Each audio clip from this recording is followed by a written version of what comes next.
encontrar-se o secretário-geral das Nações Unidas, Pérez de Cuéllar, e o ministro iraquiano dos Negócios Estrangeiros, Tarek Aziz. É talvez a última grande tentativa diplomática para ultrapassar a crise. Mas, segundo os analistas, corre o risco de se tornar um diálogo de surdos. Cuéllar não poderá ceder para além do que as Nações Unidas já aprovaram. Tarek Aziz não estará disposto a anunciar que o Iraque vai abandonar o Kuwait. No entanto, para encontrar uma solução pacífica, não existem outros meios senão criar condições para uma negociação. O ministro dos Negócios Estrangeiros iraquiano, Tarek Aziz, chegou esta manhã a Amman 24 horas depois do que estava previsto. Um atraso que muitos observadores consideram poder significar que as autoridades iraquianas estariam a ultimar um possível pacote negocial a apresentar ao secretário-geral da ONU na reunião de hoje. No entanto, e apesar da grande expectativa que rodeia o encontro entre os dois diplomatas, velhos conhecidos desde as negociações para a paz entre o Iraque e o Irão, poucos são os que acreditam que dele possa sair finalmente uma solução política para a crise do Golfo. À sua chegada a Amman, Pérez de Cuéllar mostrou-se otimista, mas cauteloso. Afirmou acreditar que nenhum país deseja a guerra, mas acrescentou que tinha vindo não para negociar, mas para dialogar. A margem de manobra de Pérez de Cuéllar está limitada pelas 5 resoluções aprovadas pelo Conselho de Segurança das Nações Unidas e que prevêem, entre outros pontos, a retirada incondicional das tropas iraquianas do Kuwait e a libertação de todos os cidadãos estrangeiros. Outra ofensiva diplomática tem sido levada a cabo. O rei Hussein da Jordânia prossegue hoje, em Londres, a sua ronda de negociações com governantes europeus. Fontes diplomáticas referiram que o monarca jordano pretende conseguir um acordo para a retirada simultânea das tropas estrangeiras do Golfo e das tropas iraquianas do Kuwait e a sua substituição por uma força árabe. No entanto, no seio do mundo árabe, as divisões acentuam-se. A reunião extraordinária da Liga Árabe, que se está a realizar no Cairo, sem a presença de 8 dos seus membros, vem comprovar que os consensos são cada vez mais difíceis. Entretanto, o secretário-geral do Partido Socialista, Jorge Sampaio, considerou responsável e acertada a decisão do governo português de disponibilizar meios para apoiar o bloqueio naval ao Iraque. Em declarações prestadas em Ponta Delgada, o dirigente socialista acrescentou que Portugal não pode deixar de se afirmar no quadro das suas possibilidades quando estão em causa princípios da maior importância. Sampaio disse ainda que Portugal tem de assumir as suas responsabilidades como membro de várias organizações internacionais envolvidas no conflito. Valorizou igualmente a importância da contribuição portuguesa por via da cedência de facilidades operacionais nos Açores aos Estados Unidos. E 48 horas depois do anúncio da autorização da saída de 140 mulheres e crianças ocidentais, o certo é que o grupo permanece no aeroporto de Bagdá sem poder abandonar o Iraque. Não são certas as notícias de chantagem, segundo as quais o líder iraquiano pretendia trocar os estrangeiros por medicamentos e alimentos. O que se sabe é que um avião das linhas aéreas britânicas deverá aterrar no aeroporto de Bagdá durante esta tarde.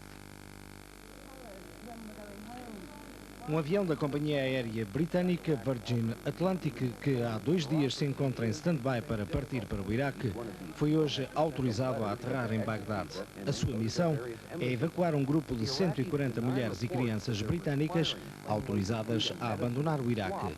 Segundo as autoridades iraquianas, 237 mulheres e crianças estrangeiras receberam já vistos de saída, enquanto que outras 28 decidiram ficar junto dos pais e dos maridos.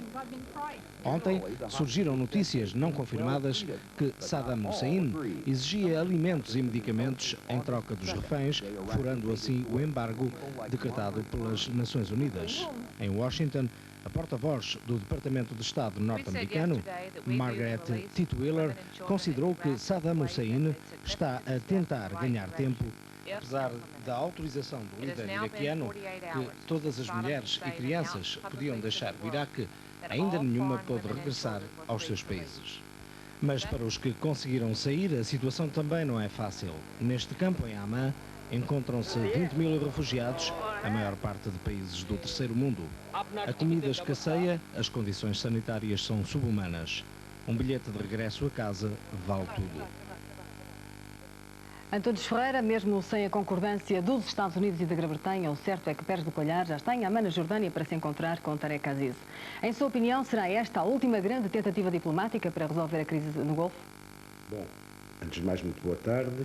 Eu penso que, neste caso preciso, o mundo inteiro tem de pensar que Pérez de Cuéllar é realmente, se não exatamente a última, uma das últimas soluções. E isto porque, com o avolumar das tensões, cresce também a ideia, e ela é relativamente perigosa no momento que estamos a viver, cresce também a ideia, como dizia, de que de um momento para o outro é preciso justificar as forças que foram enviadas para aquela região do mundo. E esse verificar-se uma necessidade de justificação tal como essa é realmente o pegar fogo ao rastilho e será uma coisa complicadíssima.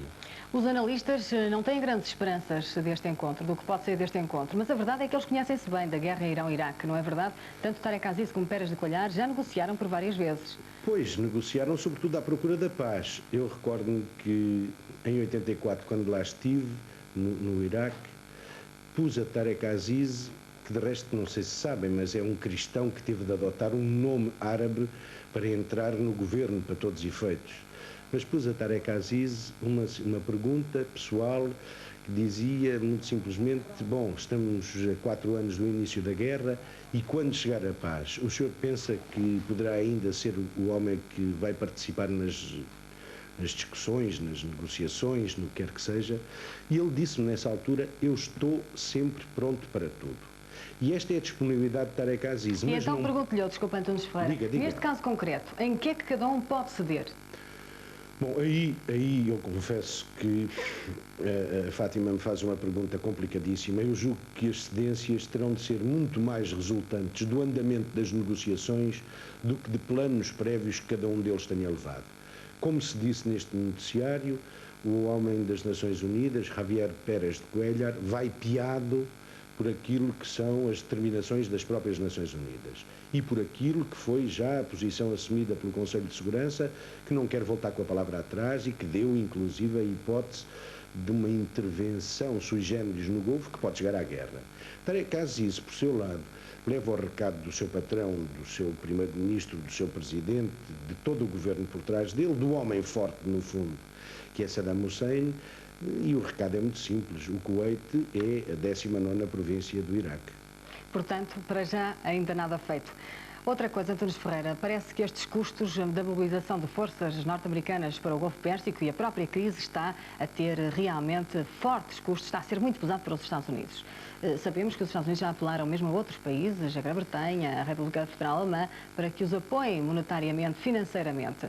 Acha que os Estados Unidos vão aguentar por muito tempo? Bom, eu a esse propósito, permitia-me fazer aqui uma pequena referência a um artigo recentemente publicado no L'Express pelo general Charel, um antigo e importante homem no domínio da estratégia do exército francês, e que diz muito tranquilamente que nesta altura da cena, se assim se puder dizer, é muito difícil detonar uma guerra qualquer, porquanto as partes já estão suficientemente preparadas para ela e já estão suficientemente alertadas para os perigos que daí podem decorrer. Bom, a verdade, porém, é que o presidente norte-americano meteu-se numa coisa deste tipo. Eu não quero dizer uma aventura, porque a posição dos norte-americanos é perfeitamente entendível se pensar que eles estão ali a defender de uma possível agressão, aliás, de uma provável agressão à Arábia Saudita e o resto do Golfo, mas o Presidente meteu-se num empreendimento deste tipo e, feitas as contas, e algum dia havia de as fazer, e é melhor que as tivesse feito já agora, acompanhado de Dan Quayle, do homem da China e o homem da defesa e desses todos, chegou à conclusão de que as coisas não estão más, estão péssimas. Ninguém vai pensar que os Estados Unidos vão abrir falência com uma guerra deste tipo, ou com uma situação de guerra deste tipo, ou com uma possível guerra deste tipo. Mas vão ter que apertar o cinto, Antunes Ferreira. Vão, forçosamente vão, porque não apenas o custo da gasolina já começou a subir com as oscilações que a gente sabe que existem, mas também o orçamento dos Estados Unidos não é nem um poço sem fundo, nem um acordeão que estique e encolha, que abra e feche à vontade do Presidente. Por isso mesmo, eu acho que é muito complicado. Teremos que ver até onde é que vai este braço de ferro entre Saddam Hussein e George Bush. Muito obrigada, Antunes Ferreira. Muito obrigado, eu.